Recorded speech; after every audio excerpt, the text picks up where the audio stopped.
Okay, my friends, today we're going to go back to 1956 and we're going to look at a magazine, Muscle Builder, from October of 56, and it's got George Eifferman on the cover. George Eifferman was already a star in the 40s, but there's a pretty good article on him. I may cover that eventually. But the article we're going to cover here is the favorite exercises of the champions. And it's not just exercises, it's actually chest exercises, which you'll see as we get into. The first couple paragraphs is just kind of a description of why you want to train chest and all the benefits of training chest and all these things. And then there's like 4 or 5 different Mr. Universes and Marv Eder all give both their favorite exercises and the style that they like to do them in, or they'll say the Eder principle that they use doing it. And it's all these guys are very well known. I haven't done videos on all of them. Jack Delinger is one of them. When he first got on the scene, they said he was the next John Grimmick, and he does look a little like John and has a sort of similar physique.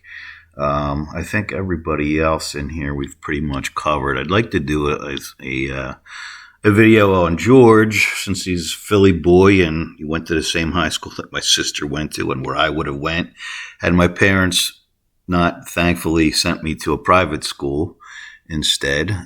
Here you see there's Clancey and Leo Robert, and that exercise that Leo's doing is a little bit unusual. And you don't see a lot of kettlebells used, even though, Pavel Tsatsouline did not invent kettlebells a while back when that was all the rage. They've been around for a very long time.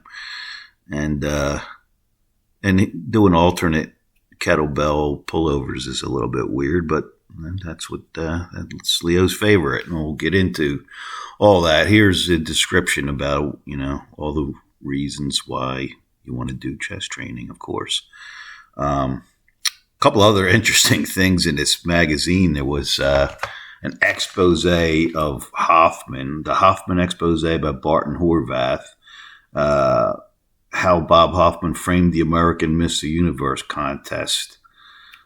So that's interesting. And there was always the battles between Hoffman and Eder. And, they both did good things for the sport, and they both did some shady things. I'm not particularly enamored with either. Both came out with some good info, some good magazines, some good equipment. People have their favorites. There's Reg Park, who might be one of my favorites out of the whole bunch, and talks about what he does. And Jack Delinger, as I mentioned, who's also Mr. Universe. There he is. And the way he does, it's basically flies. They call them supine laterals. But you see how low his arms are when he's in that starting position, and then he kind of brings them up to a more normal position. So that's a little bit unusual. And, of course, Leo, which we're talking about with the alternate kettlebell pullovers. And there it is. That's a little bit different. You see the old school flat bench there. It looks a little high, honestly, for a straight utility bench. Then, of course, Marv Eder, who his big claim to fame was the wide grip bench press, which he was pretty good at. He was, doing over 500 even as a teenager. I think he was doing more than 500. As it mentioned here, he was considered at one point the world's strongest youth. And just well developed all over. He started training really young, and he was natural. And I do believe he really was drug-free. Clancey Ross, we covered him recently in a video when he became Mr. America in the 40s, and didn't have a whole lot of training under his belt. I think he had a pretty good natural physique. There he is. And you could see he's pretty bulky. He's not ripped to shreds there, but he's definitely got the bulk and the size. And, of course, he likes the flushing principle with dumbbell incline presses.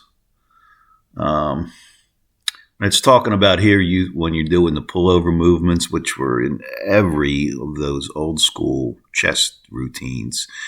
how it would be better if you did it after your squats, particularly breathing squats.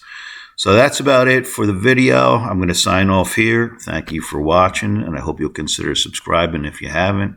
If you liked the video, please hit those likes and help me out, and I'll catch you next time.